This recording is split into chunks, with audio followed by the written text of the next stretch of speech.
Bem-vindo ao Leadercast, o podcast para quem quer saber mais sobre liderança. Apresentação: Luciano Pires. Bom dia, boa tarde, boa noite, bem-vindo, bem-vinda a mais um Leadercast, o podcast que trata de liderança e empreendedorismo com gente que faz acontecer. Eu hoje converso com Ricardo Jeromel, que sai do Brasil para jogar futebol, acaba trabalhando no mercado financeiro, depois aceita um convite da revista Forbes, que culmina com o lançamento do seu livro Bilionários, onde investiga o que é que esses caras têm em comum. Mas o Ricardo é muito mais que um escritor. Este não é um programa de entrevistas, não tem perguntas programadas e nem roteiro definido. É um bate-papo informal, com gente que faz acontecer e que vai para lugares onde nem eu nem meu convidado imaginamos. Então, não vá me escrever para dizer que eu falo tanto quanto fala o convidado. É um bate-papo, não é entrevista. O Leadercast é lançado por temporadas. Os assinantes da Confraria Café Brasil e do Café Brasil Premium têm acesso imediato à temporada completa. Os não assinantes receberão os programas gratuitamente, um por semana. Saiba mais acessando cafebrasil.top. Muito bem, mais um Leadercast. E vai virar hábito, porque eu achei um barato isso aqui, que é você começar o programa explicando como é que a pessoa chegou aqui, né? Essa figura chegou aqui por causa da mãe dele. A mãe dele é ouvinte do Café Brasil, é ouvinte do Leadercast. Mandou um e-mail para mim, me falando, meu filho. Aí eu comecei a dar uma olhada, falei, quem é esse maluco que tá aqui, né? E ele entra em contato comigo, veio para São Paulo, tá aqui. E eu falei, cara, vamos armar um esquema. E hoje é domingo, são 11 horas da manhã. Ele conseguiu arrumar um espacinho na agenda e vem aqui pra gente gravar um pouquinho, né? 3 perguntas são fundamentais, você não pode errar, senão estraga o programa. Seu nome, sua idade e o que é que você faz? Bom dia, boa tarde, boa noite, que sonho falar isso. Meu nome, Ricardo Stanford Jeromel. Minha idade, 30 anos. O que eu faço hoje? Eu acordo todos os dias. Eu ouvi o homem mais rico do Brasil, Jorge Paulo Lemann, dizer que o empreendedorismo é a única coisa que pode salvar o Brasil. Então o que me motiva é fomentar empreendedorismo e educação. Eu tenho um tesão por isso, não só no Brasil, mas no mundo. E hoje eu fundei um time de futebol profissional em São Francisco, o São Francisco Deltas. Vixe Maria, vamos chegar lá. Você nasceu onde? Eu nasci em São Paulo, capital, na Zona Norte, meu. Joguei no Juventus. Seu pai e sua mãe eram o quê? Meu pai foi semi-profissional de futebol de salão. A minha mãe foi profissional de vôlei. Sim. E nós fomos criados numa família muito humilde. Meu pai, quando era criança, o pai dele faleceu com 13 anos. E a mãe dele não deixava ele andar na mesma calçada de padarias, porque era muita pobreza.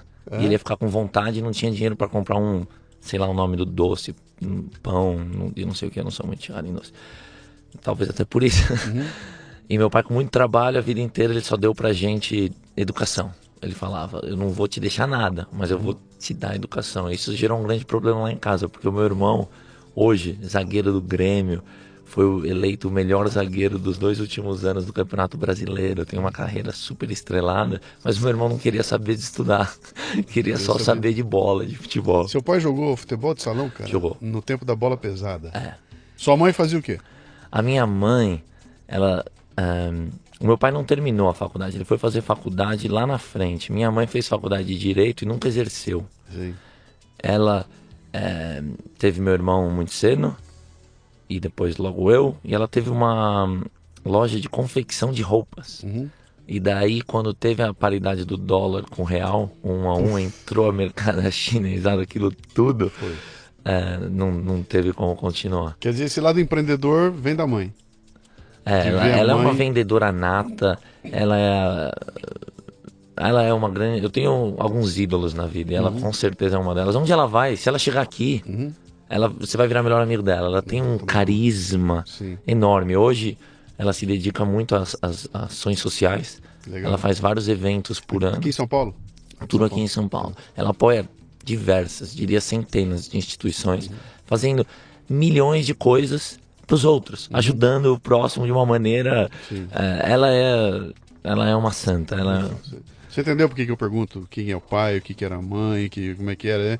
Isso aqui já me dá começa a mostrar quem você é, entendeu? Quando você pega quais foram os inputs, pô, o pai assim, a mãe assim, você já começa a montar. Olha, Luciano, entender a pessoa aqui. De verdade, que tá falando, né? já devo ter dado mais de 100 entrevistas, ou mais de 500. Sim. Nunca começou assim.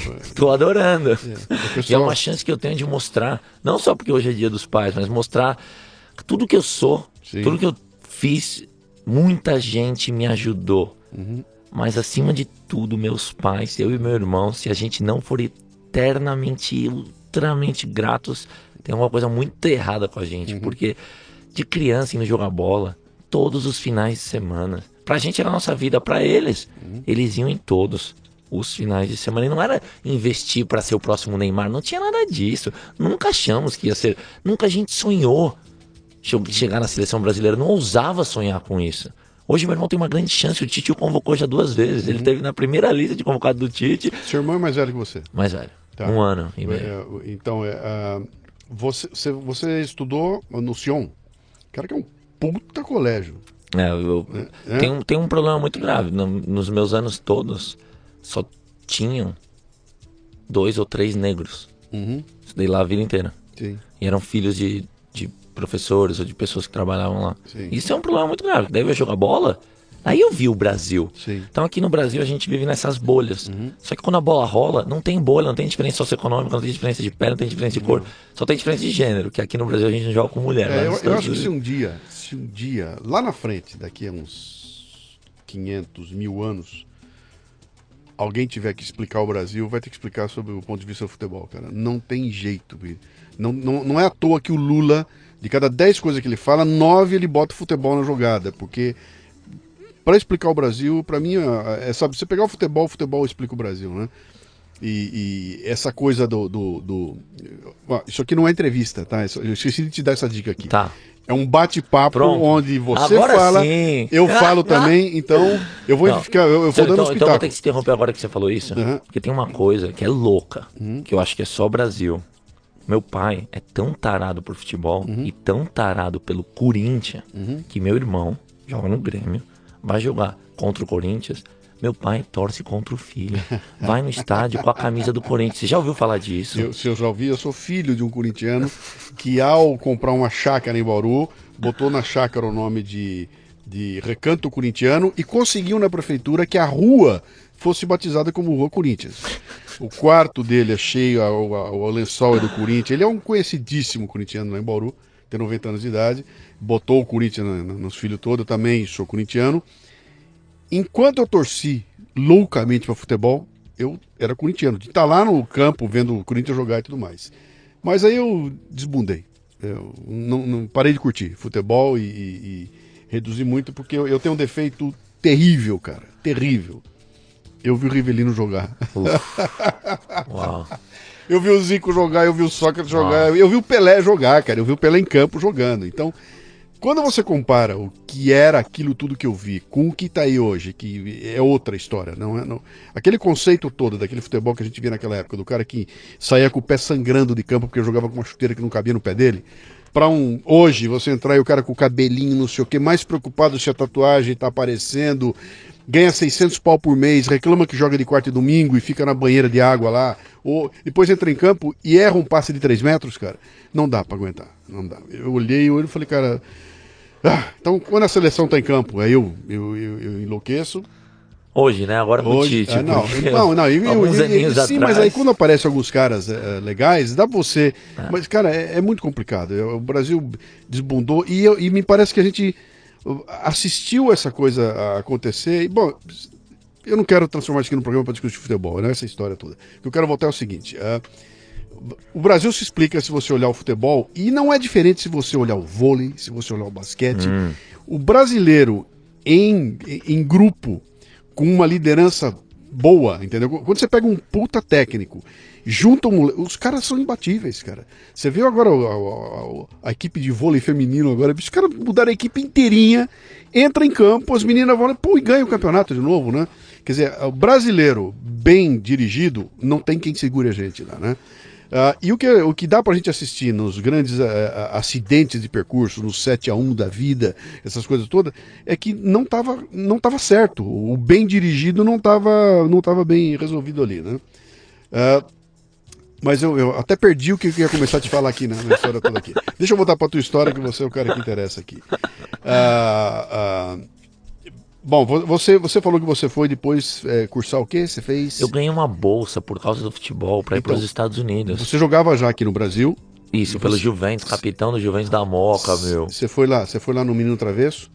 Muitos anos. Sim. E daí caiu no meu colo de paraquedas. Eu não acreditava, porque eu não sabia que podia, não sabia do modelo americano. Não fui criado com a colher de ouro, vai estudar nos Estados Unidos, que é a capital. Não. Aconteceu. Você foi porque você gostava de jogar. Não, um olheiro. Pois é, então, mas o futebol se apresentou para você como, cara, talvez seja uma carreira. Você tinha isso na cabeça? Não, Pode ser que eu venha jogar bola. A minha vida, o maior dilema era você profissional de futebol, só que eu era o verdadeiro nerd. Ainda sou. Sim. Da família inteira. Sim. Mas porque no Brasil você não pode fazer os dois. É impossível, quase. Não gosto dessa palavra, mas é... atuar no futebol de alto nível e estudar em alto nível. O sistema não te proporciona isso. Sim. Só que nos Estados Unidos tem um formato que as universidades dão bolsa para os talentos e todo mundo faz. Então é assim que funciona. E daí isso caiu no meu colo e eu não sabia. Então eu não apliquei para universidade nenhuma. Teu irmão já estava... Meu irmão, já tava com voando, 17 anos, foi para Portugal. Ele jogava no Palmeiras. Sim. Aí no Palmeiras, ele foi para Portugal com um amigo que tinha um tio, que era dirigente de um time. E o amigo foi fazer um teste e falou, vamos lá comigo. Daí ele passou, o amigo não passou. Só que ele comeu o pão que o diabo amassou, morava numa sala menor que a gente tá aqui. Uhum. E daí, até uma vez ele ligou pro meu pai e falou, não tô aguentando, quero desistir. Daí meu pai falou, você quer voltar? Vai voltar, mas você vai trabalhar. Aí ele falou, acho que eu vou ficar mais um pouquinho. Você vai abandonar o futebol. Daí ele ficou, daí virou melhor jogador do Campeonato Português, melhor zagueiro da Alemanha, jogou na Espanha contra Messi, Cristiano Ronaldo. Aí quis voltar pro Brasil, porque é casado, tem 3 filhos. Como é que é o nome dele? Pedro Jeromel. Pedro Jeromel, tá no Grêmio hoje. Tá no Grêmio hoje. Tá. E daí já foi eleito o melhor zagueiro dos 2 últimos campeonatos brasileiros. Foi convocado pelo Tite. Ele é um fenômeno, como pessoa. Mas e então, como você tava naquela época ele tinha 17, você tinha 15. É. Então você tava vendo teu irmão seguir o caminho. Teu irmão já tava... Não, meu irmão, todo mundo sabia que ou ele ia ser jogador de futebol na primeira divisão de algum lugar ou na terceira, porque era só isso que ele via na frente dele a vida inteira. Meu pai tirou ele da Portuguesa. Porque ele teve notas baixas. Ele queria fugir de casa. Sim. Teve que colocá-lo num colégio à noite. E aqui no Brasil ele era um aluno bem médio, no Sion. Foi pra aula à noite, ele era o número 1 da escola inteira, não fazia nada, porque é outro nível. Sim. Então ele nunca priorizou, ele só via bola a vida inteira. Sim. E eu via bola e os livros. Sim. E daí... Então, quando você terminou o equivalente ao colégio, o colégio você... Na época era colegial. Colegial, então. Hoje ensino médio. Pintou uma bolsa. Isso. Apareceu um olheiro, o que aconteceu? Chegou um cara. Na verdade, essa história também ninguém nunca me pergunta em detalhe. Obrigado. Foi assim, eu fui visitar meu irmão. Ele jogava em Portugal. E daí eu fui treinar com os meninos da minha idade. Eu tinha 16, 17. E daí tinha um cara lá que viu e falou, porra. Esse moleque joga bola. Quem é esse moleque? Não, meu irmão de irmã. Vou te arrumar essa bolsa. Tô lá em Portugal, cara, me arrumou uma bolsa pros Estados Unidos, porra. Falei, tá ok. Me arruma, tá aqui meus contatos. Aí um belo dia chegou, o e-mail não era o que é hoje, isso é 2003, 2004. Chegou uma carta da faculdade por correio. Que isso? Um puta calhamaço, não uma carta só, um calhamaço de coisa. E eu não falava inglês fluente, eu falo inglês que você aprende na escola, não... E daí fui atrás. Onde era? Na verdade, eu olho agora com 30 anos para isso e falo, por que eu não apliquei para outras universidades? Porque a universidade que eu fiz foi eleita a 7ª melhor em empreendedorismo por um daqueles rankings. Foi uma universidade que me abriu todas as portas. Qual que é ela? Fairleigh Dickinson, em New Jersey. Nova Jersey. E essa faculdade fica 15 minutos do centro de Manhattan. E daí lá, eu me diverti muito na faculdade e tirei as notas muito altas. Tive mais troféus na parte acadêmica do que no futebol. No futebol eu não me destaquei. E aquilo foi um grande choque para mim, porque no Juventus eu era capitão do time. E o time da faculdade, antes de eu chegar, nos últimos 5 anos, tinha ganho 4. Quando eu cheguei, eu fiquei lá, a faculdade era 4 anos, mas eu terminei em 3. Os 3 anos a gente nem chegou na final. Então, um menino que jogou comigo, Alejandro Bedoya, mesmo ano, mesma major, estudou a mesma coisa, amigão. Foi titular da seleção americana em todos os jogos na Copa aqui do Brasil, é um fenômeno lá, jogou na Europa. Enfim, então era um time muito bom e eu não me destaquei no futebol. E daí, não me deu uma depressão de, ai meu Deus, não vou ser profissional. Foi, vou all-in nos livros. Foi aí que eu pendurei as chuteiras ao me formar da faculdade. Pô, que interessante. Eu trouxe aqui o Ryan Santos. Eu conheço. O Ryan veio aqui, fez um baita programa legal. Meu amigo, muita gente boa. Quem estiver ouvindo a gente aqui, por favor, ouça o programa do Ryan, porque o Ryan vai fundo nessa história da como é que ele fez na faculdade, essa história do futebol, do esporte junto com o estudo ele era e tudo kicker, mais. né? Ele jogou futebol americano. A história dele é muito legal. Eu conheci ele em Nova York, é um cara do bem. É uma figuraça, né? Mas aí então você bateu o olho lá, falou, cara, não vai dar. E daí? Vou ser o quê? E daí o jeitinho brasileiro? Eu esqueci de perguntar. Qual era o major que você estava fazendo? O jeitinho brasileiro, o major que eu queria fazer era economia. Por quê? O meu tesão sempre foi leitura. E daí eu pensava, o efeito borboleta, aconteceu alguma coisa no Japão, vai influenciar o Brasil, vai influenciar Nicarágua, eu tenho que saber tudo. Não dá pra saber tudo, então vai ter que ler muito. E por causa disso eu escolhi economia. Só que daí eu vi o jeitinho brasileiro, o improviso, eu vi, opa, se eu mudar pra administração, que é um pouco mais amplo, eu consigo me formar em 3 anos ao invés de 4. E daí aquela ânsia, aquela juventude, aquele tesão, aquele brilho no olho, eu não sei por que se formar em 3 anos, curte o negócio, fica 4. Quando eu me formei em 3 anos, o técnico veio e falou, Ricardo, vou te dar uma bolsa pra você fazer a pós aqui. Eu falei, não quero. Como assim, cara? Tem uma fila aqui, quem não quer fazer uma pós, tudo paga aqui. Eu tava na cabeça pra ir pra Europa. E daí eu fui. Por quê? Ir pra Europa fazer o quê? Porque a gente é italiano, tem passaporte italiano e tudo mais, e não falava italiano. Eu achava isso um crime. Como assim? Eu sou tão italiano perante a lei quanto qualquer Giuseppe e não falo italiano? Tá louco? E daí eu fui lá, fiquei um tempo na Itália, fiquei fluente em italiano, daí mudei pra França, fiquei um tempo fluente em francês, e nesse ano eu fiz dezenas e dezenas de entrevistas. Porque tem eu não sei se existe isso ainda, naquela época tinha uns programas de trainee internacional. E eu com passaporte europeu eu queria começar pela Europa, porque eu achava que era uma boa opção de carreira. Então por um ano eu fiquei fazendo essas entrevistas. E daí no final do ano eu apliquei, porque o plano B era fazer uma pós. Se ninguém quiser que eu trabalhe. Futebol no mas. Não, pendurei as chuteiras, tive a proposta do técnico. Só jogou por curtição. Não, eu achava que eu ia ser profissional. Só que se eu não me destaquei no nível universitário americano, eu vou ser um segundo divisão da Noruega, não servia, me fazia mal. Futebol começou a me fazer mal, porque eu via que eu sempre fui. Ontem eu dei uma palestra aqui e apareceu do nada o meu primeiro técnico. Apareceu lá. Uma camisa, o número que eu usava, uma foto, meu Deus do céu. Todos ficam arrepiados até de falar. E ele falou, minha mãe estava do lado, você lembra? Ele falou, você sempre foi o atleta mais esforçado que eu já tive. Eu não fui abençoado, igual o Romário fala que Deus apontou o dedo e falou, esse é o cara. Eu não tive o dom da técnica, mas eu era o que no esforço ninguém ganhava. E daí nos Estados Unidos, o esforço é a norma. Aqui no Brasil é o que falta. Você vê uns cabeças... uns pernas de bagre sendo profissional, porque no Brasil falta muito. Eu tava assistindo agora a final da Copa de 2002 no voo vindo pra cá, o Ronaldinho Gaúcho é uma piada. O cara não marca. Ronaldinho Gaúcho, Rivaldo e Ronaldo andam. Não existe no futebol moderno você ter 3 jogadores que andam quando o time não tem a bola. Só que eles eram tão altamente qualificados. Eles entregavam o que prometia, cara. Me dá a bola que eu vou fazer um gol e ganhar o jogo. Falou tudo, Luciano. Então só que hoje não é suficiente. Você pode ter um Messi, um Neymar por time, mas se o cara não mudou, né? Mas mesmo tendo um Messi e o Neymar, o que o Messi e o Neymar jogam para o grupo ou para o time não é o Romário. Não é o Romário. Tanto que deu aquela encrenca, né? O Filipão resolveu que não ia levar o Romário. Ele colocou claramente, cara, eu não vou levar um cara que me desestabiliza a minha equipe e ele vai ganhar a Copa do Mundo sem Romário, né? É uma discussão que eu falo, cara, se você começar a botar o futebol, a gente vai ficar... Vai embora, porque realmente é uma amostra, né, da sociedade brasileira, o que o brasileiro é, como é que ele pensa, tá ali no futebol, cara. Muito bem, aí você vai para a Europa, e fica lá. Você não estava trabalhando então na Europa? Eu tava fazendo entrevistas, eu fiz entrevista para tanta empresa. Sim. Vivia de tanto quê? lugar. Vivia de papai te dava o dinheiro? Não, quando eu tava nos Estados Unidos, eu tive dezenas de empregos. No meu primeiro semestre eu já trabalhei no Citigroup. Eu trabalhei... Pouca gente eu contei isso. Mas já que você perguntou, o papai dando dinheiro, nunca teve isso comigo. A faculdade eu ganhei a bolsa integral. Eu trabalhei limpando cocô dos gooses. Como é que chama goose? O ganso. Dos gansos sim.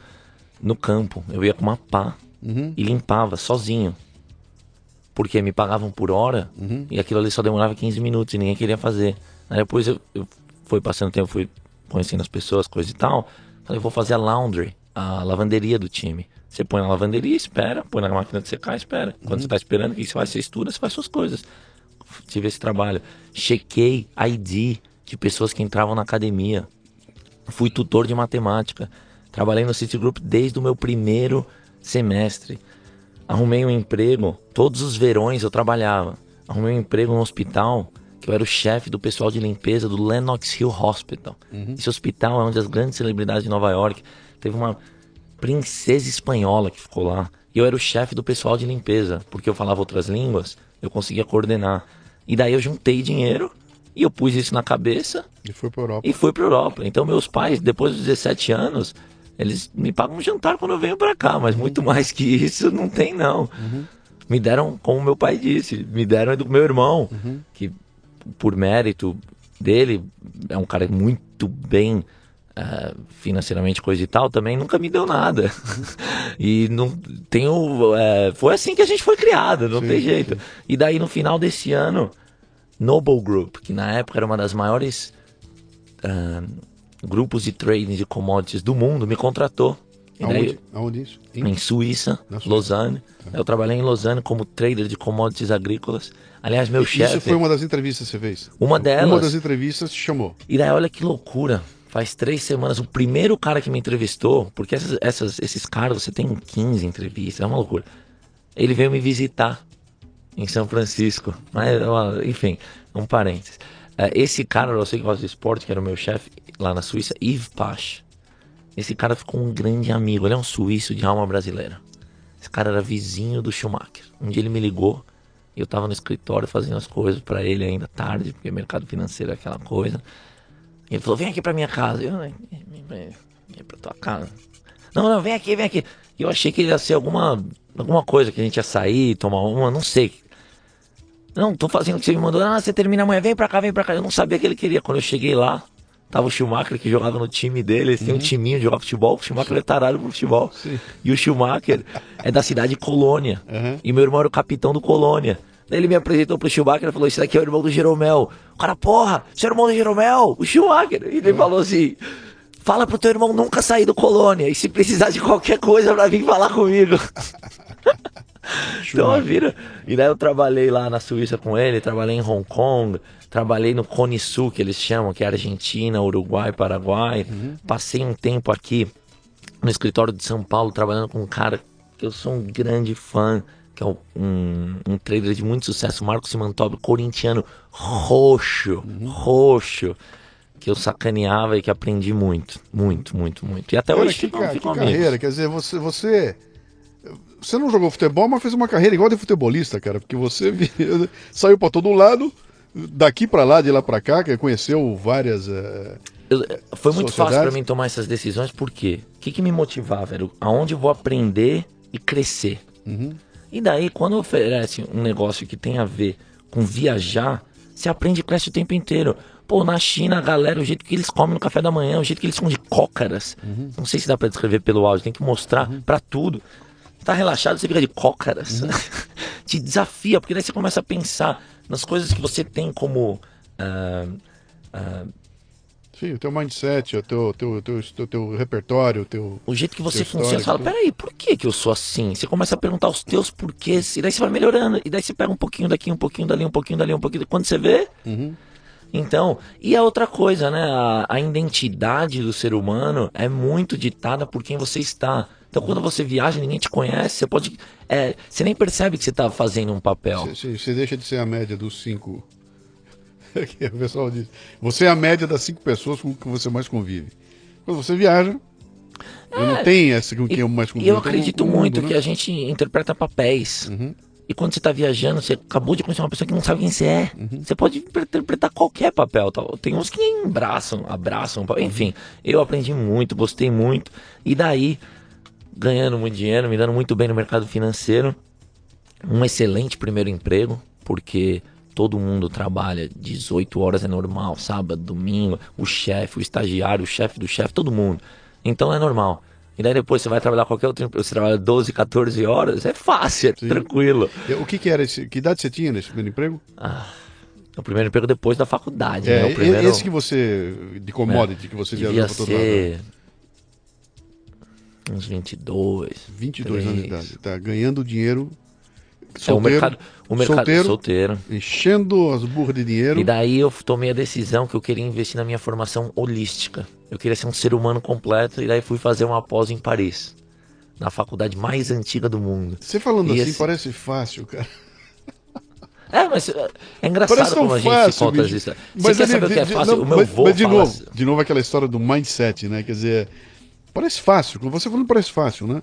É porque você se colocou numa posição tal que talvez, quando você fala assim, pô, fui fazer uma pós em Paris. Tem gente que isso é uma coisa que você fala, fui pra Lua. Né? É tão distante, é tão complicado, é tão longe, que é impossível ser feito. Né? Não vai. E você, eu vou pra Paris, vou pra Suíça, vou pra não sei onde, com uma facilidade brutal. Parece o Ryan falando aqui, né? Eu vou pra Europa, vou... Como fica fácil quando você determina o patamar onde você está atuando, né? O meu avô criou a gente com uma frase. Ele falava: tá difícil? Acorda mais cedo e vai dormir mais tarde. Trabalha, neguinho. Então, eu sou fluente em 5 idiomas. E às vezes as pessoas, quando sabem isso, falam: nossa, você tem uma facilidade para aprender de novo. Minha mãe que fala: a facilidade. Desde os 15 anos, esse doido acorda 5h30, 6 horas da manhã e ninguém interrompe ele até as 9, que ele tá focado em algum projeto. E os projetos, por uma época, foram línguas. Porque como eu estudei administração é muito intangível. Não é igual a medicina. O que você aprende? Eu falei, opa, tenho que ter uma... E daí foi que eu foquei em línguas, e tem uns exames internacionais para fazer as tais pós, que um chama GMAT. Então a faculdade que eu fiz não é uma Ivy League. A Ivy League são as top universidades americanas. Eu falei, mas aqueles caras... Então eu foquei em fazer a tal prova. Aí fiz a tal prova, tirei uma nota estelar, porque me preparei, não foi que apareci lá e de gênero não tem nada. E daí apliquei, e eu queria morar em Paris, porque eu queria fazer a pós em francês. Então fui aceito em outras universidades, apliquei para várias, mas eu queria aquela que era no coração de Paris, que era a mais antiga do mundo, fundada por Napoleão. E daí quando eu cheguei lá, logo no primeiro semestre, teve uma festa.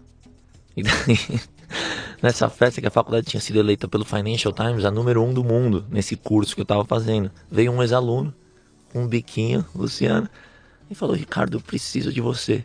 E eu achei que o cara tava me cantando.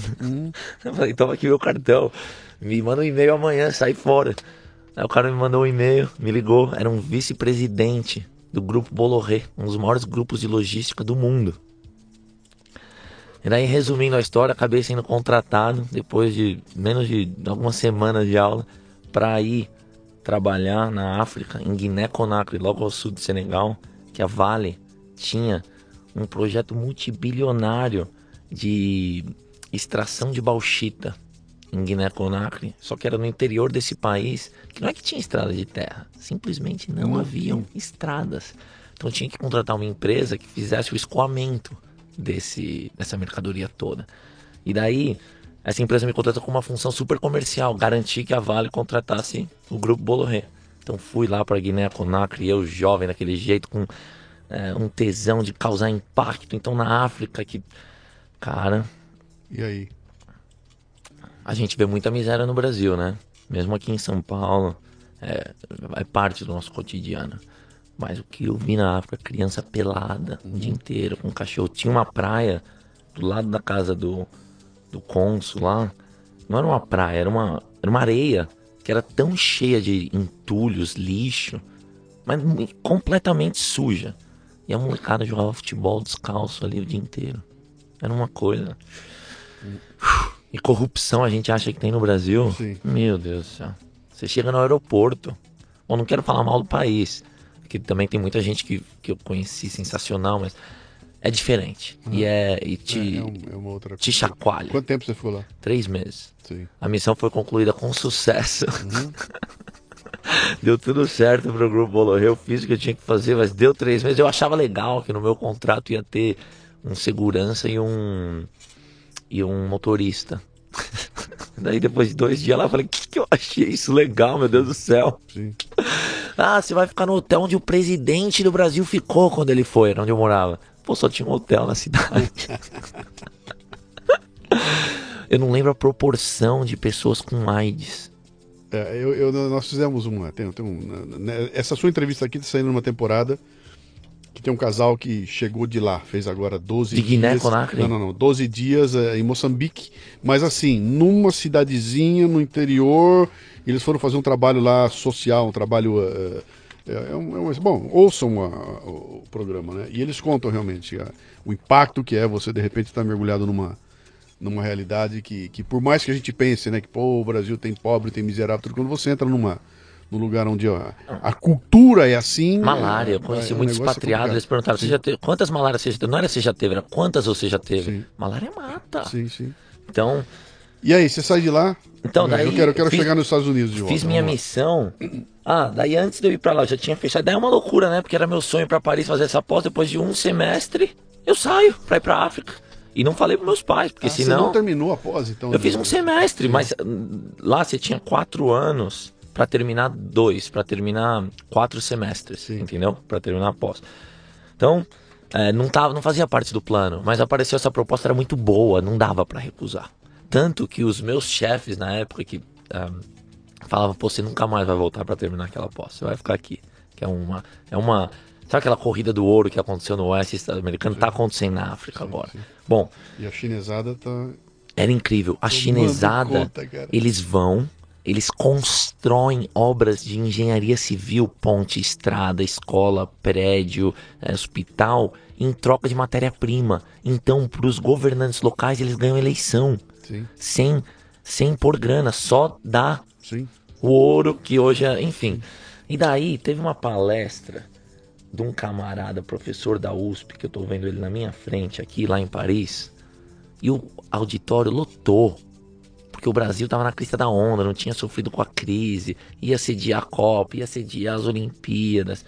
E esse camarada falou tanta coisa que eu não concordava, eu era muito jovem, que quando ele terminou, tem o Q&A, as perguntas e respostas, eu levantei e expus com certo clamor as minhas opiniões sobre tudo aquilo que ele tinha falado.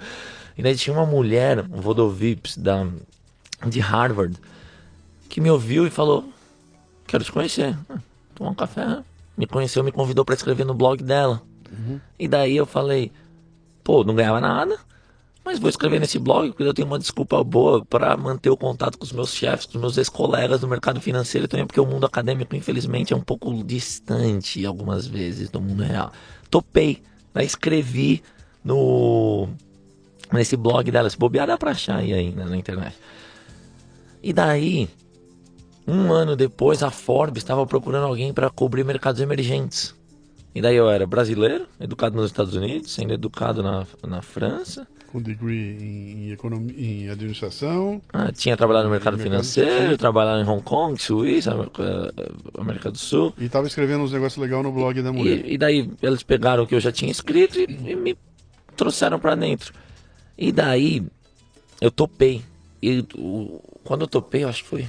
Dá uma pausa pra mim aí, que você tá dando um insight aí, que é uma coisa que eu bato muito e que quando aparece o exemplo acabado, eu tenho que voltar e bater bastante aqui. Toda vez que eu trago alguém aqui e faço esse tipo de conversa aqui, no final eu sempre pergunto como é que eu te encontro, como é que faz, e alguns vêm pra cá com um trabalho maravilhoso e não publicaram nada em lugar nenhum. Antigamente era o seguinte, eu vou fazer o meu livro, hoje não é mais livro, esquece livro. E eu pergunto, você já fez teu blog? Eu não fiz ainda, já fez tua página? Não fiz ainda. Eu falei, cara, faça. E você está mostrando aqui claramente o que é essa história de fazer o seu blog. Pega o teu conhecimento e exponha de alguma forma. A forma mais barata, mais fácil, mais simples é um blog. Você conseguiu um blog de primeira linha, porque imagino que fosse um blog já conhecido, que te botou numa janela e que você começou a aparecer. E a hora que a Forbes começa a procurar alguém, alguém lembra do blog, leu você lá e os pontos estão conectados e pronto. Se você não tivesse aceito o convite para escrever no blog daquela mulher de graça, talvez a Forbes não achasse você. Verdade. Né? Talvez a Forbes não me aceitaria. Então sabe aquela história, pô, puta sorte. Não, não é sorte, cara. Ele tá plantando. E às vezes o plantar significa eu vou expor minhas ideias de graça no blog de alguém, que eu nem sei o que vai acontecer com isso, né? Eu já tenho 1000 histórias dos caras que escrevem no Portal Café Brasil e que acabam encontrando conexões. Cara, eu vi você, mas você viu aonde, cara? Eu vi naquele lugar, não tinha nenhuma expectativa, mas o fato de se preparar e botar o texto lá e publicar, bota você numa vitrine e uma hora um maluco qualquer vai te achar e as coisas acabam acontecendo, né? Mas, só tem a ganhar. Só tem a ganhar. Mas aí você foi na Forbes. Aí eu tive uma ideia. Eu sou tarado por futebol, como é muito nítido, e eu fui pra Teresópolis. Não sei quem já teve o prazer de visitar a sede da CBF. Os campos que tem lá são de classe mundial. É uma Disneylândia pra quem gosta de futebol. Granja Comari. Aí... Eu já palestrei lá pra Seleção Brasileira. Ah, você tá brincando, Luciano? Fiz uma palestra pra Seleção Brasileira. Uau! 2004. Uau! Zagallo, Parreira e o time que ia disputar 2006. Tem vídeo disso? Não tenho vídeo, mas está na minha palestra. Eu boto isso na palestra. Ronaldo Fenômeno, Ronaldinho Gaúcho, Roberto Carlos, Roque Júnior, aquele time. Aquele time a gente não lembra, mas o pessoal comprava aquele time com a seleção de 82, porque o Kaká tava voando, o Robinho tava com a banda de aparecer e pensava. Eu Adriano. Olha aqui, ó, eu cheguei para fazer a palestra. Qualquer hora eu vou contar a história, mas a história para chegar lá foi muito legal. Eu cheguei a fazer a palestra e eu fui recebido, cheguei de van para entrar na granja, uma barreira de jornalista, porque a seleção estava lá dentro. Passei a barreira, paramos a van, eu desço da van, vem Zagallo, Parreira e mais a turma dele receber a gente. E eu desço com a minha maletinha, com computador e tudo mais dentro, e vem o Zagallo, o Parreira, daqui que eu carrego você. E vai o Parreira carregando minha malinha e a gente entra lá, vamos até a sala onde vai ser a palestra, uma sala grandona que tá lá com umas putas de umas cadeironas, né? E aí eu vou arrumar o computador e tô lá conversando com o Parreira, não sei o que, e pelo rabo do olho, sem querer, passa um vulto azul no corredor. Tem uma porta no corredor, pum, passa o vulto azul, e aí o Zagallo grita, Ronaldo! E eu olho e entra o Ronaldo Fenômeno, cara, no auge, cara, todo vestido de azul, garotão, magrinho, tudo.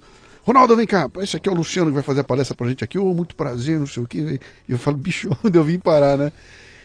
E aí eu fiz o seguinte, eles iam chegar eu arrumei todo o esquema todo, sentei numa cadeira bem na lateral, de uma forma que eu pudesse olhar a porta e fui vendo a turma chegar. E aquilo foi uma aula pra mim, né? Eu assistindo a seleção, os 30 da seleção brasileira chegando, e não podia começar enquanto não tivesse todo mundo lá, e já estava no horário de começar, não começava porque o Roberto Carlos não chegava. Estava atrasado o Roberto Carlos. E a hora que o Roberto Carlos chega, cara, tem uma chuva o pessoal pegou o assento das cadeiras, né, que era molinho, e tupiram jogando nele. E o primeiro cara que joga era o Zagallo, cara. O mais moleque, o mais sacano, o que enchia o saco todo mundo, era o Zagallo. Então, quando eu vi aquele espírito, cara, e depois eu dei a palestra e fui jantar com os caras, eu olhei aquilo e falei, bicho, esses caras vão ganhar a Copa, mas no primeiro jogo. Não tem como parar, porque aquilo era tão esfuziante, a alegria daquele grupo lá, que eu falei, cara, esses caras vão arrebentar. E no fim, deu que não aconteceu nada, né, em 2006. E talvez até por falta de ser tão por excesso de estar esfuziado. Era tão legal, era tão amigão, tão tudo bem, que pum, nós dançamos lá. Porque acho que faltou ali bicho, trilho, cabeça, foco, e a gente acabou desandando lá, né? Mas foi uma experiência fantástica, bicho. Eu tava fazendo a palestra lá com 30 neguinhos me olhando, era a seleção brasileira de futebol, né? Mas vamos lá, continua. Pudesse escolher uma no tempo, eu ia voltar naquela, porque eles eram meus ídolos, nossa. Eu sonhava que eu era companheiro de time do Fenômeno na Inter de Milão. Você consegue imaginar a seleção brasileira em fila indiana, com o teu livro na mão, e você fazendo para cada um deles, dando autógrafo ao Ronaldo Fenômeno, cara, o meu Everest. Uau. E cada um deles ganhou, e os caras em fila indiana, cara, e vinha lá e eu fazendo a dedicatória Alô, Roberto Carlos, pô. Uau. Ai, que loucura, mas foi muito legal. Uau. Mas vamos lá. Uau. Continua, e aí? Nem lembro onde que eu tava. Sei lá onde ele tava. Você foi lá na Granja Comari. Aí, é boa, foi daí que veio. Aí, eu falei, ué, pra que serve essa Disneyland aqui? Minha ideia primeira foi, vamos abrir isso aqui pra turista. Eu fiquei louco, falei, vamos cobrar de quem vem, vai ser um... Que isso? Não, é pra seleção brasileira treinar. Pra seleção brasileira? Quantos dias treina por ano? Não, mas treina na categoria de base também. Mas quantos dias por ano? Era um lugar subutilizado. Então eu montei um projeto pra ir pra China e trazer jogadores, médicos, árbitros, comissão técnica para a chinesada vir ficar uma semana, um mês, 6 meses, um ano, alguns anos, fazendo um curso no Brasil. Sim. Na Granja Comari, porque chinês ama diploma. E o Brasil é... Mesmo hoje, depois do 7-1, o Brasil é a referência em futebol. Aliás, ontem eu vi que voltou para o número 1 no ranking da FIFA. Subiu para estar em primeiro lugar de novo na FIFA, né? Mas é a referência. Então, eu não tenho vergonha, mas aquele projeto, eu fiquei 3 meses em Pequim, acabou não dando muito certo. Ali foi o que eu fracassei. Falei. E a Forbes? Eu comecei escrevendo de Pequim. Então, meu primeiro artigo estava em Pequim. A Forbes te contrata para ser colunista. Bom, o cargo no começo era contribuidor, e eu cobria mercados emergentes. Aí depois eu vi que o filé eram os bilionários. Então eu fiquei um verão na China lançando esse projeto e comecei a escrever para Forbes. Daí volto para Paris, termino a pós nos outros 6 meses. Daí no seguinte verão,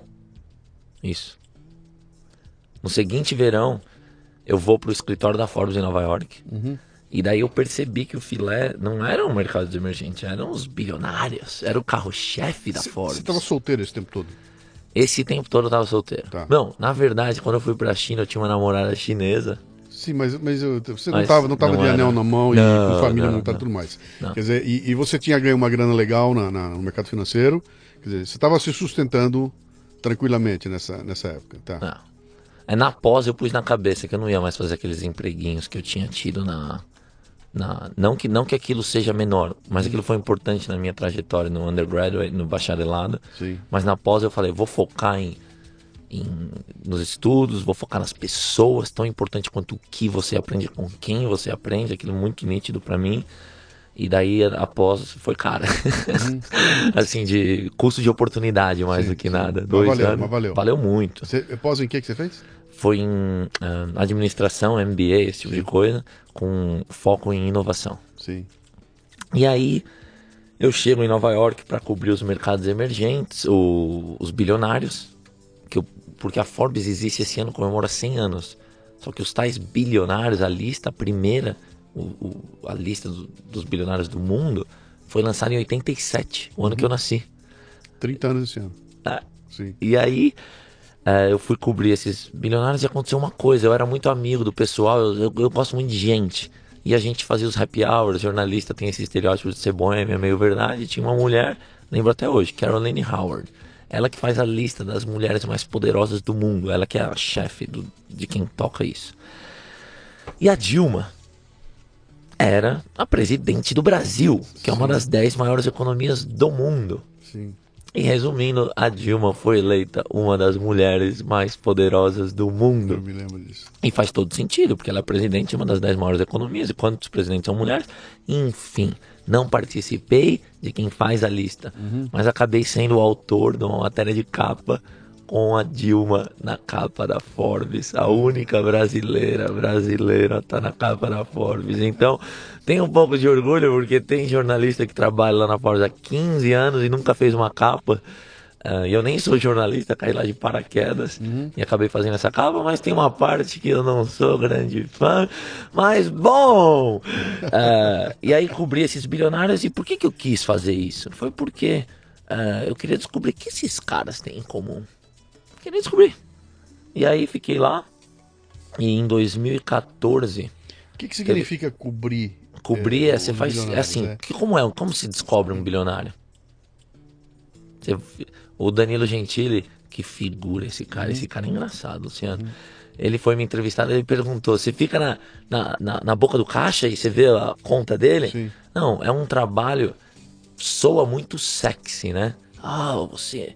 A parte de entrevistar os bilionários e entrevistar quem convive com eles, ex-esposa, para descobrir, né?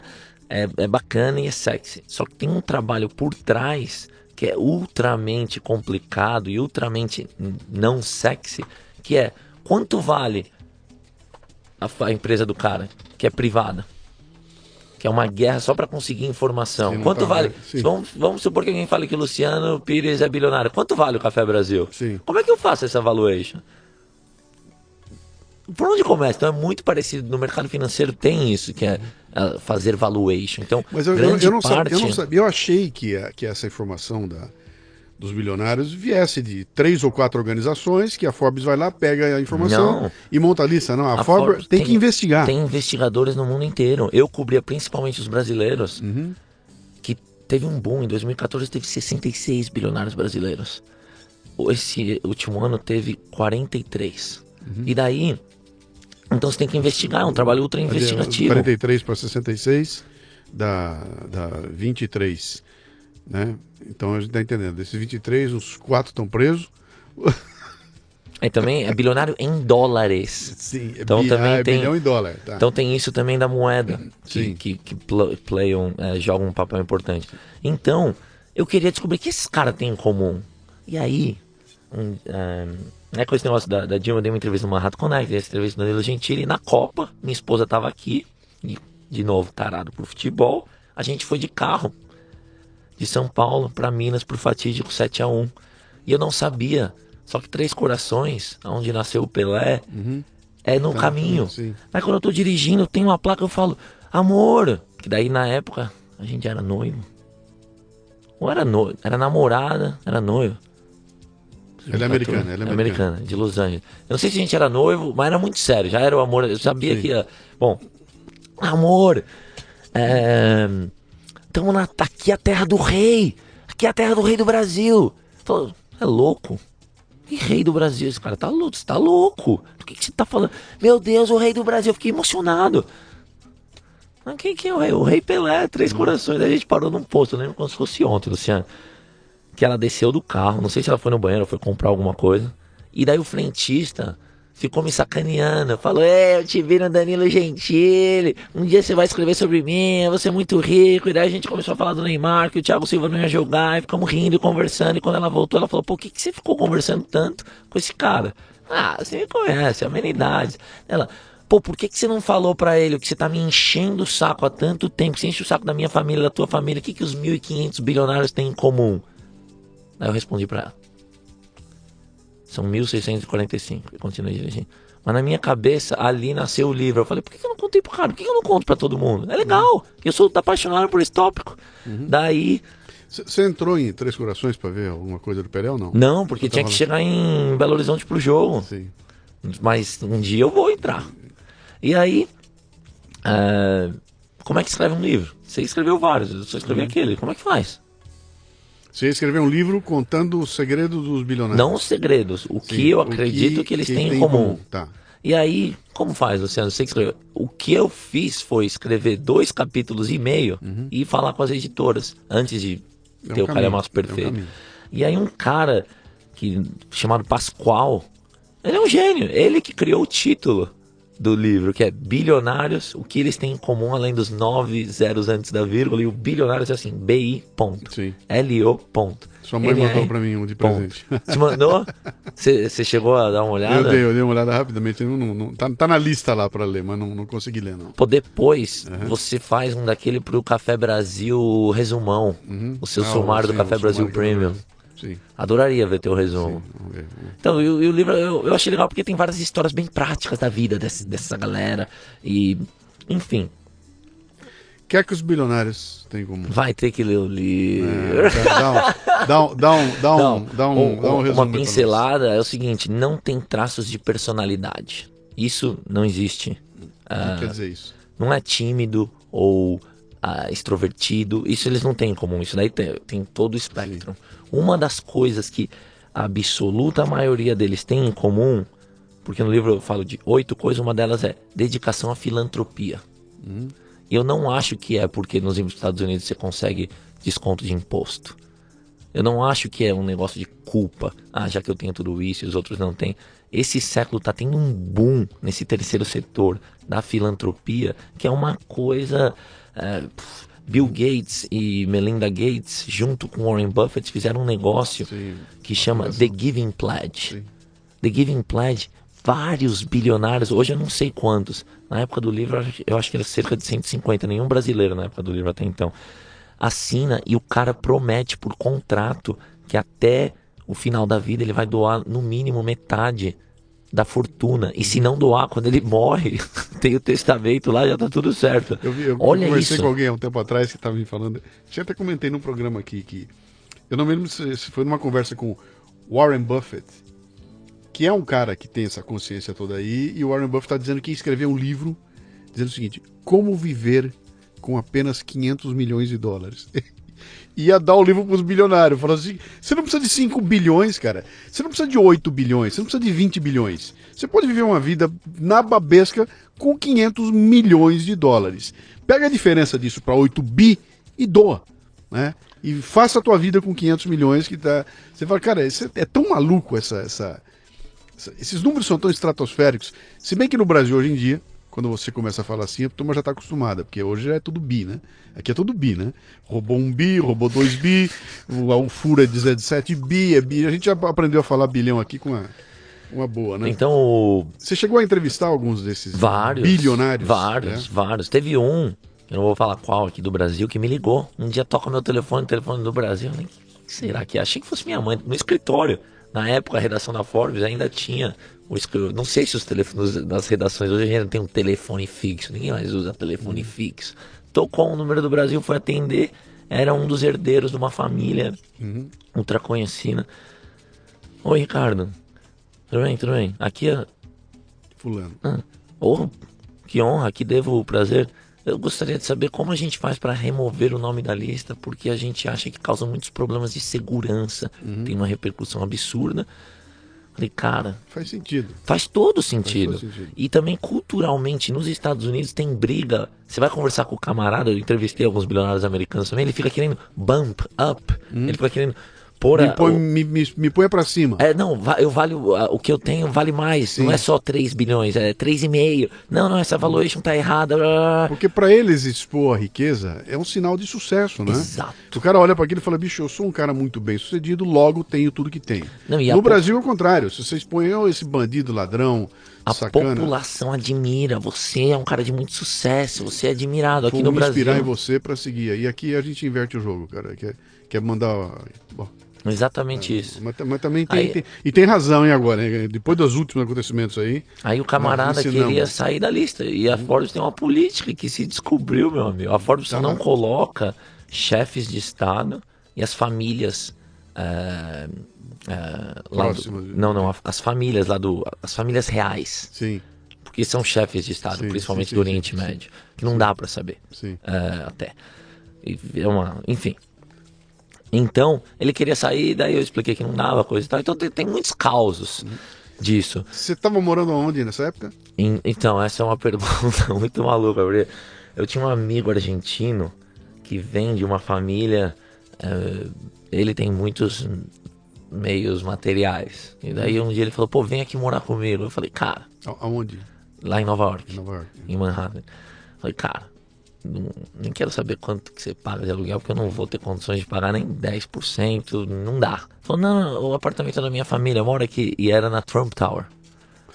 Só que na época, Trump Tower não era o que é hoje, Luciano. Não era. Eu vi o Trump, não vou falar centenas, mas dezenas de vezes, peguei elevador junto. Várias vezes. O cara é um ser humano do mal. O jeito que ele trata o pessoal que trabalha apertando o botão para subir o elevador, o pessoal que trabalha ali na recepção do hotel, do prédio, que funciona como se fosse um hotel de ultraluxo, é um cara do mal. Mas não era o que era hoje, mas era já bem chique, enfim. E daí eu morava lá em Manhattan, morei com esse meu amigo. Na Trump Tower? Meu pai do céu. Fizemos boas festas lá. Imagina. Não do nível daquele Wall Street, Sim, daquele sim, filme sim, maluco, aquilo lá não. Nunca Mas fui, ele nunca também, fui de usar ele drogas. também já tinha passado a época, né? Hoje, que ano você tava? Em 2008? 2000 e... foi depois da época do Lobo de Wall Street, que aliás é um filmaço tarado. O meu outro tesão é filme. Que filme bem feito. Pois é. Mas vamos lá, eu quero chegar lá no teu time de futebol. Vamos lá. Então, aí um amigo me liga, me fala, cara, eu tô comprando um time de futebol nos Estados Unidos. Que legal. Quem é o Flávio? Não, um outro cara. O Flávio eu entrevistei. Ele não chegou a ser bilionário em dólares. Entrevistei ele algumas vezes, aliás. É um grande vendedor. Puta, aquele cara vende. Ele queria comprar um time em Phoenix, no Arizona. E me ligou, pô, você tá aí nos Estados Unidos. O que você acha? Falei, cara, sensacional. Futebol nos Estados Unidos. Esse cara é um brasileiro? O que ele era? Brasileiro. Brasileiro, tá. Eu prefiro não por privacidade. Ele me ligou e, pô, quero comprar um time em Phoenix, no Arizona. O que você acha? Você que tá aí nos Estados Unidos há tanto tempo, você conhece? Eu falei, a tendência é imparável. Agora eu só não sei se vai demorar 3 anos, ou 15 anos, ou 30 anos. O soccer tá decolando e vai continuar decolando por várias questões que dá pra gente entrar em detalhe aqui. Cara, eu escuto isso há 30 anos, bicho. É verdade. Desde que o Pelé foi pro Cosmos, a conversa era essa. O Pelé vai pra lá pra fazer com que o futebol exploda nos Estados Unidos. Explode, encolhe. Sobe, encolhe. Sobe, encolhe. E aí? É verdade. Só um detalhe, uma coisa que aconteceu que eu reparei claramente. Eu fui muito pra lá, fiquei uma época lá. E a quantidade de meninas jogando bola que eu vi lá, de time de futebol, de eu estar no hotel e chegar as mães, os pais, toda a criançada pra jogar futebol. E não era soccer, né? Onde você ficou lá? Eu fiquei lá em Ohio. Nossa, em Ohio? Por que você foi fazer em Ohio? Ué, a sede da empresa que eu trabalhava era lá em Toledo, Ohio. E eu fiquei ali em Richmond, morei 30 dias lá em Richmond, ia muito pra Toledo, Ohio. E era lá que acontecia. Então o youth soccer, o futebol de base, lá é muito diferente do Brasil. Eu e meu irmão, a gente ganha dinheiro com futebol desde os 10, 11 anos, mas pouquinho assim, no começo, R$50, R$100, R$200. Mas você ganha, aqui a norma é essa, porque já tem uma competição. Sim. Lá, os pais pagam, e pagam muito. E o esporte mais praticado por americanos até os 14 anos é soccer. E menino e menina jogam. Por que soccer? Porque soccer, não importa o teu tamanho. O Ibrahimovic daquele tamanho e o melhor jogador do mundo, o Messi, é um anãozinho. Todos... E você só precisa de uma bola, não tem custo. Vai jogar beisebol. Você precisa de proteção, o bastão. E futebol americano, então, você tem que ser um armário, né? E basquete você tem que ser gigante para chegar. Senão não tem. Sim. Então, o futebol é um esporte que é extremamente praticado. O que está acontecendo hoje é que se você olhar uns dados, eu vou ser extremamente transparente aqui, você fala, meu Deus, é igual você falou. Só que se você comparar, então, da onde vem a maior fonte de faturamento dos clubes de futebol ao redor do mundo? São o que antes era chamado de direitos de TV, hoje é chamado de direitos de transmissão, porque Google, Amazon, Facebook, Twitter já estão entrando nessa guerra. Então a fatia vem de lá. E por que a fatia vem de lá? Porque tem muita gente assistindo, e muita gente assistindo gera publicidade. É assim que roda a roda. E aí o Neymar ganha 100 milhões de euros. E com justiça, com merecimento. Tem gente que acha, não, ele merece, porque o clube, enfim. Nos Estados Unidos não tem audiência ainda de futebol na TV. Não tem, compara. Um jogo do campeonato inglês nos Estados Unidos, que passa sábado de manhã, domingo de manhã, nos Estados Unidos, tem maior audiência que a Liga Nacional. Então, tem gente no estádio? Tem. Mas quando você vê o número que é publicado de pessoas no estádio, os americanos, muitos dos clubes mentem. Porque precisam justificar o patrocinador e porque é a norma de como funciona. Todo mundo sabe que eles mentem. Então, quando falam desse boom, se você for mesmo a fundo, a Forbes faz uma lista dos clubes de soccer dos Estados Unidos, quanto valem os clubes. E tem lá quantos clubes são lucrativos e quantos não são. Eu não sei quão accurate como é que fala accurate? Preciso. Quão preciso é aquilo. Porque os donos bilionários, na minha concepção, muitos dos donos dos times de soccer, são donos dos times de futebol americano. Então eu acho que pode ser um hedge para o futebol americano vai cair por causa das questões, né? Enfim, o futebol vai demorar muito ainda. Bom, aí você deu uma consultoria pro teu amigo. Isso, comprar daí um time. eu falei, cara, o futebol vai crescer, só que me conta de Phoenix, porque eu tenho a cidade. Ele falou, nunca fui pra Phoenix.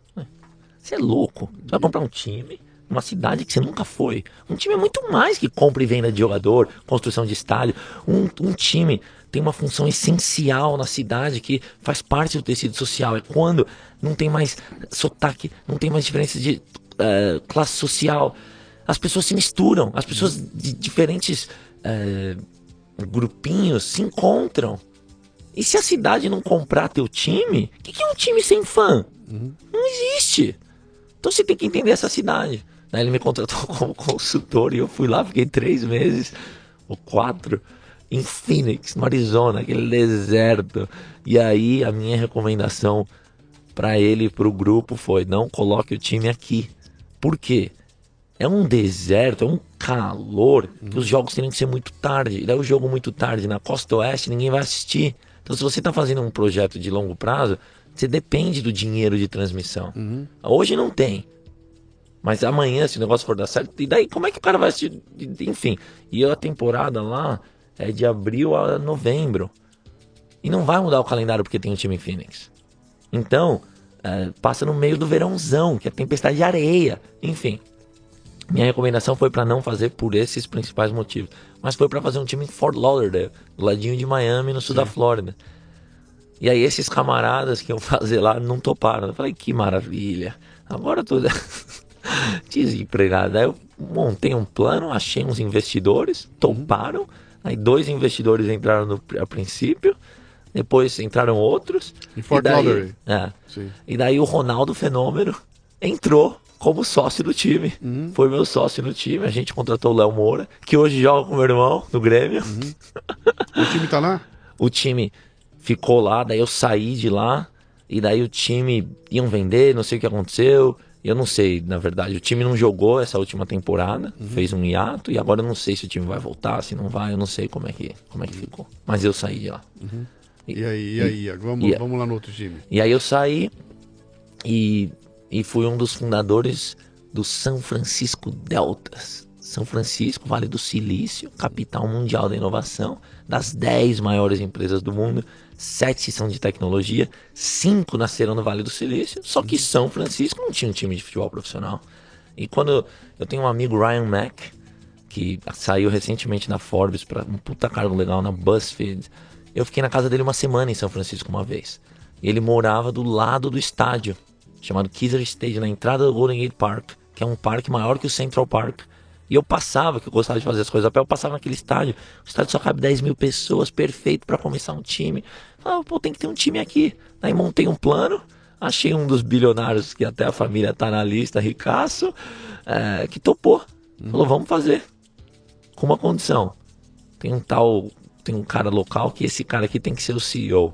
Porque eu já investi numa empresa dele anterior, e ele é muito bom, e ele conhece todo mundo, e não dá pra você ir lá e tocar o time sem nem ir de lá.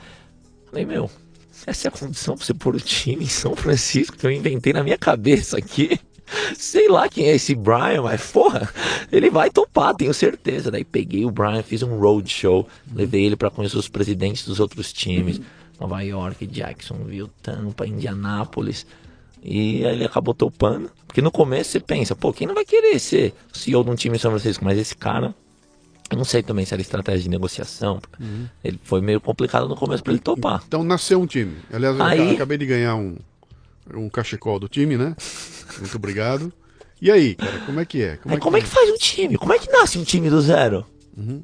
Aí a gente nasceu com uma coisa que eu vou levar pra vida inteira, que eu já fazia isso sempre. Que foi, vamos fazer esse time com os fãs e não para os fãs. Porque tem investidor de Apple, Google, Facebook, PayPal, Yahoo, outros ricaços brasileiros, estão lá no site, quem for curioso disso, saber quem são os donos. Só que se não tiver fã, não tem time. Sim. Então quem tem que ser os verdadeiros donos do time são os fãs. Então a gente fez um monte de coisa, a gente fazia happy hour no escritório, a galera ia lá e não tinha jogador. Eram os executivos do time. Vamos conversar, vamos ouvir, 2 orelhas e uma boca. Aí, antes da gente anunciar um técnico, um jogador, mais de 1.000 season tickets, os tais ingressos de temporada, Já tinham mais de 1.000 reservas já tinham sido compradas. Então, quando foi isso? Isso foi... o time agora tá jogando a primeira temporada, terminou o Spring em segunda. Eu comecei esse projeto faz mais de 2 anos. Demorou uns 18 meses até... Pra ter o pontapé inicial, foi uns 18 meses de quando o cara comprou o time. E lá nos Estados Unidos não é uma coisa do vamos ver se dá e se não der a gente faz de novo, ou não é a coisa de vou fazer só para lavar dinheiro, não é aquelas invenções. A gente já viu várias invenções dessas acontecendo aqui, né? O maluco resolve fazer um time, faz e não dá em nada. Lá é business, lá você tem um business plan, você deve ter metas para cumprir, o time deve ter que entregar alguma coisa não a longo prazo. E como é que é isso, cara? Isso é uma gestão profissional do time? Nosso time é uma startup de futebol. Foi assim que foi criado. Foi em São Francisco. Então a diferença aqui pro Clube do Brasil que você está comentando, Luciano, é o seguinte. Aqui no Brasil, cara, os grandes clubes faturam mais de 200, 300 milhões de reais. Se fosse uma empresa, ia ser um unicórnio. Unicórnios são as empresas que valem mais de 1 bilhão e são privadas. Só que você vai conversar com o cara que toca, com o presidente, com os altos executivos, o cara não sabe falar. Pô, que executivo de mercado de uma empresa que fatura mais de 200 ou 300 milhões de reais que não sabe falar? Não existe. Então, é muito análogo à política. Você vai conversar com os políticos... E daí também o interesse do político enchendo o bolso e o país... o dirigente do clube, de muitos clubes, enchendo o bolso e o clube, por isso que tem essas dívidas malucas. Nos Estados Unidos, em contrapartida, cada time tem dono. Então, se tiver dívida, o dono vai ter que tirar do bolso. Então, por isso que tem que ter um plano de negócio e por isso que não dá para ter roubalheira. Você vai roubar o dono tá lá. Só que nos clubes do Brasil, é como a política, o Brasil não tem dono, é uma democracia. Então, os clubes de futebol são parecidos. Eles roubam porque não tem. É uma sacanagem. Eu tentei fazer negócio, eu amo o Brasil e amo futebol, eu tentei fazer. Você fala, se tiver criança, tira de perto, que você já sabe, eu não tenho prova contra ninguém. Não quero aqui lançar uma operação 7-1, que eu não vejo a hora de começar. Eu acho que a Lava Jato vai acabar casando. Aliás, essa é uma coisa interessante, que muita gente apostou que eu até escrevi um texto agradecendo a Alemanha por ter enfiado 7-1 no Brasil daquele jeito que foi, porque eu não consigo imaginar maior tragédia do que tomar 7-1 caminhando para a final da Copa do Mundo em casa, com tudo preparado em casa. Eu tava lá. Não tem tragédia maior que essa. E eu imaginei o seguinte, cara, diante dessa tragédia, as coisas vão ter que mudar. Era o momento que precisava para arrebentar tudo, cair máscara tudo e muda tudo. E não mudou. Não mudou. Caiu máscara, mas não mudou. Os caras que caíram por outro caminho. Não, a FBI pegou, mas aqui no Brasil mesmo, estruturalmente, não mudou. E a gente começa a ver o seguinte, cara, que mais precisa? Que tamanho tem que ser a tragédia para realmente acontecer uma mudança para valer, né? Então tem que morrer uma geração inteira dos técnicos antigos, desses dirigentes antigos, para começar a pintar. Por exemplo, o Corinthians é um técnico aí que eu não sei o nome do cara. Não sei de onde veio. Não tenho a menor ideia de quem é. Recentemente? Agora, o técnico do Corinthians. E termina o técnico atual? E termina, Fábio Carelli? E termina a primeira fase com o time invicto, jogando e sem nenhuma estrela. Você não olha pro time e fala, pô, não jogador tem, por jogador não é o melhor. Nada. Mas equipe de longe. E aí, puta, será que... E aí o teu Tite. Cara, olha o Tite, bicho. Opa, olha o Tite. Olha aí, então de repente começa a pintar uns carinhas novos aí, que talvez seja o que tá faltando. Tem que limpar aquela velharada toda e botar um povo novo aí, né? Cara, que é a receita pra política igual, né? Então, mas eu não sei como.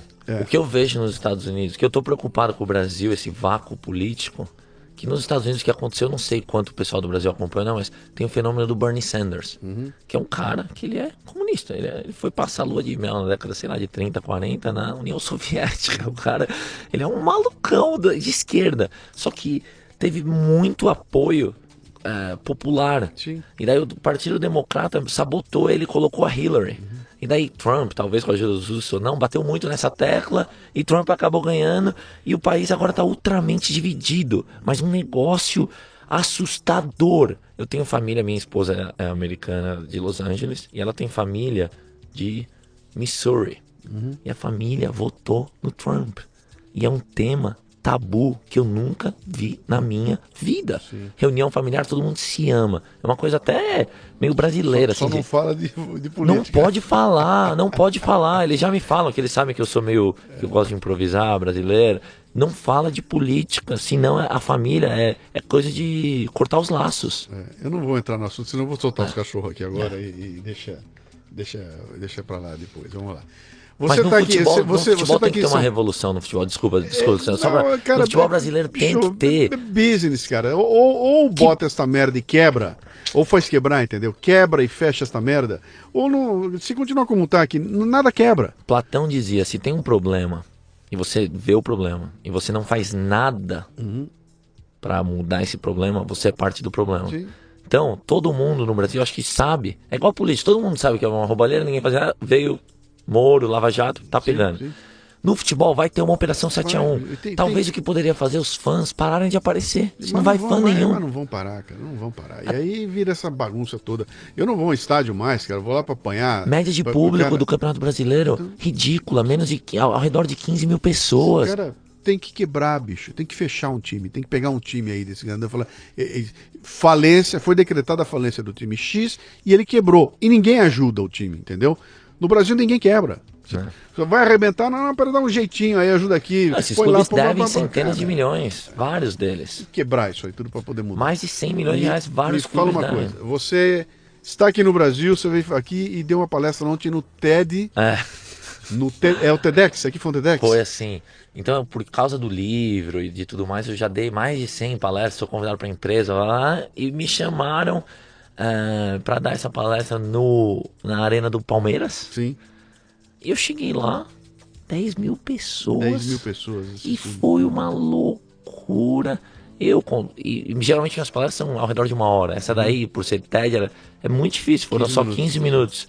E daí, no final desses 15 minutos, eu falei pra galera, a vida tem muitos altos e baixos. Você vai tomar seu 7-1. E vão ser pessoas que vão pegar teu braço e falar, Luciano, você enfiou 2-0 na Alemanha, só você tem 5 Copas do Mundo, vamos lá, cara. E tudo que eu conquistei na vida foram pessoas que me ajudaram. Então, eu falei pra galera olhar pros lados e abraçar lateralmente, igual o Poropopó no estádio, quem tivesse do lado que representava as pessoas que eles iam ajudar a atingir os objetivos e quem ia ajudar a atingir os objetivos. Mostrei o segundo gol do Ronaldo Fenômeno e 10 mil pessoas levantaram, pularam, foi uma festa. O pessoal gritando o gol do Brasil. Comemorando, porque eu fico possesso, Luciano. Possesso quando eu encontro brasileiros lá fora, que já ouvi tantas vezes merda do tipo... Desculpa que eu falei, mas... já ouvi tantas vezes asneira do tipo... Eu nasci no país errado. Ou o nosso Brasil... falando muito mal do Brasil, eu falo, cara, você tá aqui, teus pais pagando tudo, você tá com uma mão seus antepassados chegaram no Brasil com uma mão na frente e outra atrás, aquela terra deu tudo. E tem muito pra melhorar? Tem, mas bora melhorar aquele mundão. Tem que ter uma mudança de mindset aqui. Um dos textos que eu escrevi nessa semana, que eu tô botando no canal, no Café Brasil, curto, eu começo o texto lembrando que há pouco tempo atrás aí saiu os resultados de uma pesquisa sobre racismo no Brasil, onde a pergunta é o seguinte: o Brasil é um país racista? Dava lá 97% de sim. E aí vinha a segunda pergunta: você é racista? Dava 97% de não. Então, qual é o problema do Brasil? O problema do Brasil são os outros. O brasileiro é os outros, cara. Eu sou bom, eu sou legal, eu sou honesto, mas os outros não são. Vamos lá para um caminho, chegando aqui nos finalmente. Cara, qual é o projeto agora? É botar o time para funcionar, virar um bilionário americano? O que vem pela frente, cara? Não, o que me motiva nunca foi o dinheiro. Eu não tenho essa... Nunca foi, nunca é. Eu acho que o dinheiro, ele vem. Você tem que estar focado. Se você focar muito na grana, ela não vem. E o dinheiro é meio. Então, eu acredito que é empreendedorismo e educação que vai mudar nosso Brasil e nosso mundo. Então, o futebol, eu passei um tempo muito 4 anos ou mais da minha vida que eu dediquei full time a isso. O nosso time lá tem umas métricas muito boas, tem outras não muito boas, mas uma coisa muito legal foi o engajamento que a gente gerou nos early adopters, nos fãs. Mas eu não sei se eu me vejo no mundo do futebol por dezenas. Sim, com uma expectativa de por resto da vida. O mais que eu tenho eu fui lá, um amigo que trabalha no Real Madrid me deu ingresso para assistir a final da Champions League recentemente. Real Madrid e Juventus lá em País de Gales. E daí conversando com o camarada, cara, Real Madrid é a Apple do futebol. Real Madrid é maior que Dallas Cowboys, que New York Yankees, é o supra-sumo. E mesmo lá tem sacanagem, pelo que... E daí foi um choque muito grande. Aqui no Brasil conheci gente de todos os clubes, não todas as pessoas que trabalham, não. Mas eu falei, pô, fazer parte de um ecossistema tão sujo não é pra mim. E nos Estados Unidos tá muito incipiente ainda. E eu não tenho condições hoje de ser dono de um time, porque eu não tenho capital. Então eu achei um jeito de ser dono, mas não dá.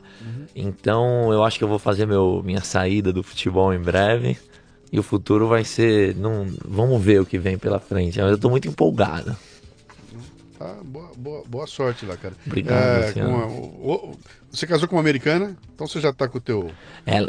como é que é? Green Card, quando você casa com uma americana, é um Green Card, o que é que vem? Eu vou virar cidadão agora, no final do ano. Cidadão americano, daí eu vou ser tão americano quanto qualquer Joe, Brian... Vai poder votar no Trump, tranquilamente. E a minha esposa é o cérebro da família. Luciano, ela estudou em Stanford, engenharia química. Daí quando se formou, foi pra trabalhar na Merck, que é uma competidora da Pfizer. Inventou uma droga que ao invés de tomar 3 injeções por dia de diabetes, toma uma pílula por semana. Só 7 pessoas têm o nome na patente, ela é uma delas. E daí conheceu um brasileiro maluco, saiu da Merck. E hoje ela trabalha, o pai dela é um médico lá em Los Angeles, que tá mudando a medicina nos Estados Unidos. Ele tem um modelo de gestão. Antes de ser médico, ele tinha uns aviões. E isso na década de 70, de 80, ele ensinava aula para piloto. Ele tinha que cuidar dos aviões, porque se der algum problema, morre e perde o ativo precioso. Sim. E cuidava dos aviões com os checklists, porque nos Estados Unidos, para fazer medicina, primeiro você tem que ter um curso de bacharelado terminado. Não é com 18 anos você entra na faculdade de medicina. Não, primeiro você tem que ter um bacharel. E o bacharel dele foi em engenharia, ele só foi entrar em medicina depois dos 29 anos, eu acho. Quando ele chegou em médico, ele falou, ué, que é isso? Um médico, chega um paciente, 3 médicos diferentes vão cuidar do paciente de maneira completamente diferente. Até hoje ele fala que a principal causa de morte no mundo, com certeza, é erro médico.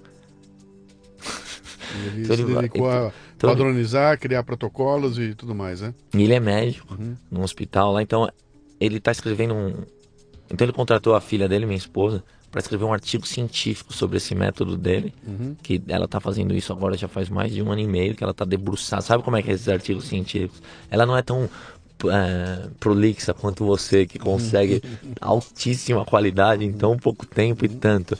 Então, acho que vai vir coisas bacanas aí pra eles. E eu vou estar lá batendo palma, apoiando. Quem quiser te achar, vamos lá. Primeiro você tem um livro chamado Bilionários. O que eles têm em comum além dos 9 zeros antes das vírgulas? Onde mais se encontra? Redes sociais, né? Como é que eu boto lá? Bota o que na rede social? Putz, isso daí você vai me dar porrada, Luciano, mas é Ricardo Jeromel. E depois que eu casei, eu mudei o nome, porque geralmente no Brasil a mulher põe o nome do marido, o sobrenome dela vira nome do meio. Sim. E põe o nome do marido, daí o filho já não tem o nome da mulher. Sim. Mas os homens e as mulheres são iguais. Por que tem isso? Sim. Eu não sei direito por quê, mas a gente falou, nós somos iguais, não somos? Então nós mesclamos nosso nome.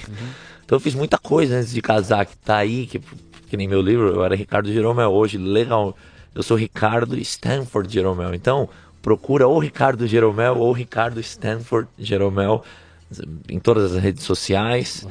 E não hesita, muita gente me ajudou. Tudo que eu conquistei, teve gente que me ajudou. Então se eu puder ajudar de qualquer maneira, I mean it, eu não tô só falando da boca pra fora. Sim. Entre em contato, que vai ser um prazer. Maravilha. Legal, cara. Obrigado pela visita aí. Obrigado a você. Você dá até medo, sabe, falar com os caras que nem você, porque tem uns históricos de coisa aqui no Brasil acontecendo aí, de neguinho vir aqui com um currículo espetacular, quando você vai ver, não era bem assim. Pois é. Não é bem assim, a gente fica realmente preocupado. Então por isso que eu fico cutucando. Deixa eu ver as raízes, deixa eu ver as citações. Deixa eu ver onde o cara tá bom. Não, cutuca à vontade. Eu acho que é teu papel, também acho isso muito importante. Não, então cria-se uma cultura dessa de que, cara, o teu vizinho não pode ser tão bom assim. Quem?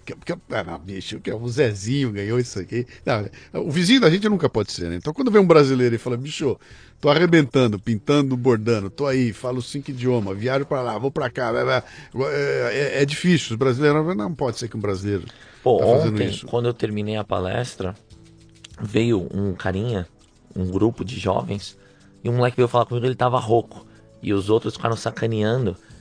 Ele ficou rouco porque ele ficou gritando gol. Aí veio uma menina e falou, nossa, eu fiquei muito empolgada, eu não te conheço. Você é um desses empreendedores de palco? A organizadora do evento estava do lado. Eu não sabia o que era esse termo, empreendedor de palco. Daí ela falou quem eu era e tal, e eu não entendi. Daí ela falou, Ricardo, no Brasil tem falcatrua de um cara que sobe, inventa um currículo, fala que ele é... E conta uma história, diz que se tem tanto bilionário, você também pode ser. Dê a mão pro outro e vamos cantar junto. A minha chefe, para quem tiver curiosidade ou se for mais investigativo, que eu acho que é uma coisa importante que a sociedade precisa, um problema muito grande é os grandes veículos de mídia estão morrendo, porque eles não estão sabendo se adaptar, não é só no Brasil, no mundo inteiro. E com isso, grandes mentes que iriam para o jornalismo fazer o jornalismo investigativo vão para outros ramos, e a gente precisa disso. Então se alguém quiser testar comigo, tá lá. Meu chefe na Noble, Marcos Simantobi, Yves Pache, que é o cara lá que eu contei do Schumacher, minhas chefes na Forbes, que elas cobrem os bilionários há mais de 15, 20 anos, Carrie Dolan e Louisa Crow de Nova York. A Carrie fica na costa leste, são minhas amigas até hoje. Aliás, até hoje eu faço por hobby, eu continuo cobrindo os bilionários, porque quando eu saí, quando eu saí eles precisaram que eu continuasse. Tá. E daí eu continuei, eu faço isso on the side. Continuo fazendo. Então nesse último ano teve 43, eu fiz 38. Que tem a Carrie fez os outros 5. Maravilha. Então é um prazer e uma honra poder estar aqui. Obrigado pela visita. Vou te falar, dá um abraço à sua mãe, viu? Eu vim, Luciano, não foi nem por ego pra contar a minha história. Eu vim porque eu queria te conhecer, cara. Cara, um abraço, bicho. Obrigado. Não, uma honra estar aqui. Muito bem, termina aqui mais um Leadercast. A transcrição deste programa você encontra no www.leadercast.com.br. Para ter acesso a esta temporada completa, assine a Confraria Café Brasil no cafebrasil.top. O custo é de R$10 por mês. R$10. Mais ou menos 2 pães de queijo ou uma cerveja quente que darão a você acesso imediato a todos os arquivos desta temporada do Leadercast, para quem quiser fazer uma maratona e explodir a cabeça.